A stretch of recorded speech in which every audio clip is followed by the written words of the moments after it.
Agora, você sabe aí em casa que recebendo a revista de Aparecida, este presente da nossa família Campanha dos Devotos, se você abrir aqui nas páginas 20 e 21, você vai ter também o círculo bíblico que nós estamos fazendo, essa jornada que você tem acompanhado conosco aqui no Bem-vindo Romeiro, essa evangelização que acontece a partir aqui do Santuário Nacional. Inclusive, é proposto aqui pela nossa família Campanha dos Devotos fazer este círculo bíblico aí na sua casa. E olha, estamos nessa primeira semana aqui em que vamos falar sobre a festa dos ázimos, os pães ázimos. E a gente, para poder refletir sobre isso, eu convido você a abrir então aí a sua Bíblia no livro do Êxodo, no capítulo 12, versículos 15 e 16, que serão esses versículos que nós vamos refletir. E claro, para que a gente possa fazer essa leitura orante, a gente conta com a presença aqui do Padre Lucas Emanuel. Bom dia, Padre, seja bem-vindo ao Bem-vindo Romeiro. Bom dia, Bianca. Bom dia para todos que nos acompanham neste momento. Que bom estarmos aqui para, mais uma vez, sentirmos, né, esta presença tão amiga de Deus que nos acompanha sempre. E, Padre, quanto mais a gente conhece a respeito da Palavra de Deus, quanto mais a gente tem essa oportunidade de refletir a Palavra de Deus, mais a gente cresce na nossa fé e mais a gente consegue entender, por exemplo, o exemplo de São Tomé, que a gente não precisa realmente ver para crer, não é mesmo? É verdade. Nós não precisamos... É claro que a gente precisa de muitos sinais, o ser humano é assim. Sim, né? Normal, né? A gente precisa desses sinais. Jesus elogia essa atitude daqueles que creram sem terem visto, porque ele, de alguma maneira, já estava se referindo a nós, né? Nós cremos por aquilo que ouvimos, sentimos, experimentamos desta presença de Jesus. O Tomé precisou pôr o dedo na ferida lá para poder entender, né? Mas quando ele percebe a realidade, percebe que é Jesus mesmo ali, ele faz uma bonita profissão de fé que hoje ainda nós repetimos. Meu Senhor e meu Deus, eu creio, mas aumentai minha fé, né? A gente completa com essas palavras para que a nossa fé seja sempre forte. E para que a gente conheça cada vez mais a respeito da Palavra de Deus, nós então fazemos este momento de leitura orante, esse círculo bíblico. Está no livro de Êxodo, capítulo 12, versículos de 15 a 16, e nós vamos ouvir agora.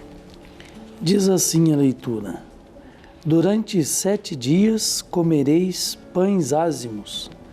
Já no primeiro dia tirarei de vossas casas o fermento, pois quem, desde o primeiro dia até o último, comer pão fermentado, será eliminado de Israel. No primeiro dia, como também no 7º, tereis uma santa assembleia. Não fareis nestes dias trabalho algum, exceto o preparo da comida de cada um. Só isto podeis fazer. Padre, e depois da gente ouvir, então, o que o livro do Êxodo traz para a gente começa a relembrar toda essa história, essa jornada que nós estamos construindo também aqui junto com quem está em casa. Já passamos pelo faraó, pelo coração duro do faraó e chegamos aqui, então, nos pães ázimos. Padre, o que significa pães ázimos para a gente começar aqui essa nossa reflexão? Certo. O pão ázimo é um pão sem fermento. Nós percebemos na leitura que a exigência é que comeriam pães sem fermento.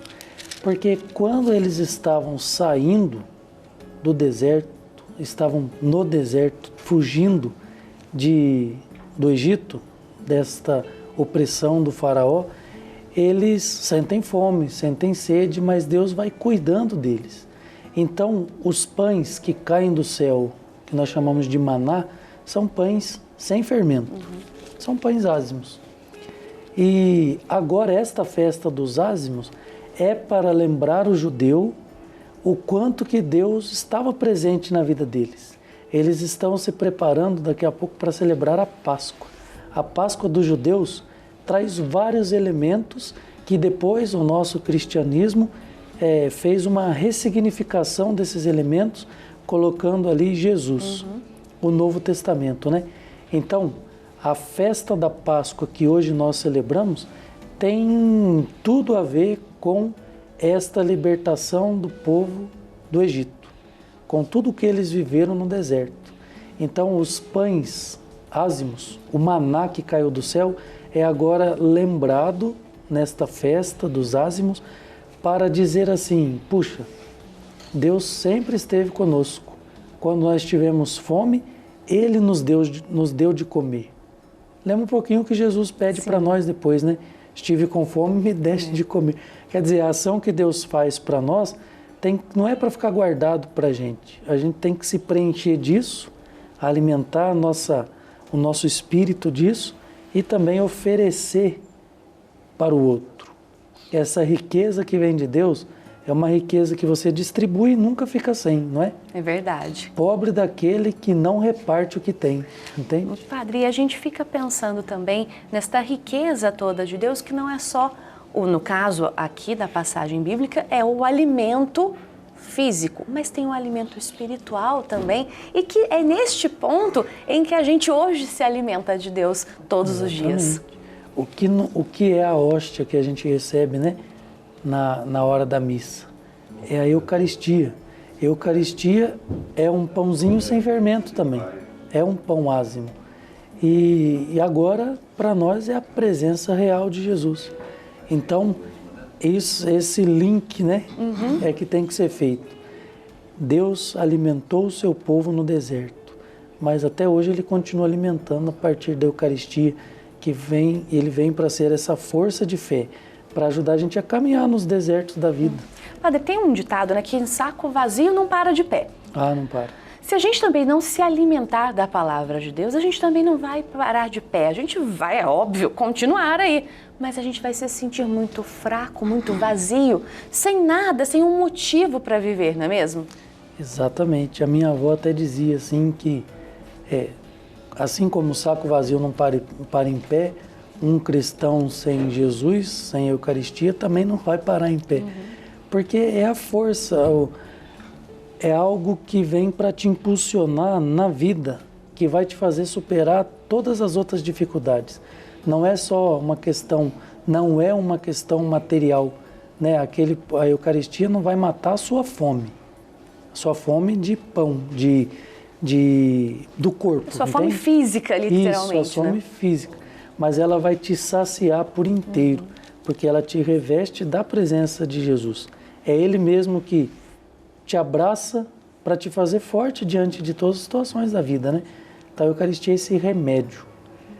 O que foi o maná para o povo no deserto, que alimentou para que eles continuassem fortes na caminhada, é hoje a Eucaristia, que nos alimenta para nos deixar sempre prontos para o que deve e é, né? Para enfrentar a nossa caminhada, os desertos que a vida pode nos apresentar. Padre, como é que eu posso chegar cada vez mais perto desse maná? Como é que eu posso chegar cada vez mais perto desse alimento para o meu espírito? Olha, essa proximidade se dá a partir da nossa abertura de coração. Deus está sempre ali na porta batendo, né? Agora Ele precisa da nossa permissão para realizar grandes coisas na nossa vida. Então é essa abertura de coração que nós precisamos.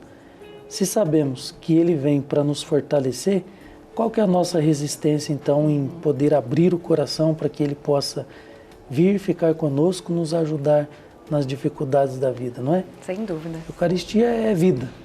Então quem é que não quer ter vida? Todos, né? Sim. Padre, e para a gente poder encerrar então esse momento, gostaria de pedir para o senhor para fazermos uma oração, para que a gente saiba enxergar também esta beleza deste pão na nossa vida, deste alimento na nossa vida. E, é claro, fazermos parte dessa festa dos ázimos também. Amém. Vamos então pedir que o Senhor nosso Deus nos ajude a ter este coração aberto para recebê-lo na Eucaristia, que nós sintamos como povo de Israel essa força que vem do céu. Lá o pão que caiu do céu, o maná, alimentou seu povo. Hoje, a Eucaristia que nós recebemos alimenta a nossa vida de fé. Vamos pedir que essa presença de Jesus nos anime, nos fortaleça, para que cada vez mais, acolhendo sua presença real em nós, possamos também ter as mesmas atitudes de Jesus, que sabe olhar para o outro, para o seu sofrimento, que sabe ser compassivo e que não mede esforços para ajudar. Que esta libertação que vem dele possa nos ajudar também nas grandes dificuldades que nós enfrentamos na vida, também para libertarmos de tantas opressões que o mundo nos oferece. Que a Mãezinha Aparecida, ela que acolheu por primeiro esta presença real de Jesus, que ela seja sempre a nossa inspiradora, para que, como ela, estejamos sempre a serviço do reino de seu Filho Jesus. Amém. Amém. Obrigada, Padre, mais uma vez pela presença aqui conosco e que a gente possa, então, nos alimentar cada vez mais da Palavra de Deus. Amém. Amém. Obrigada.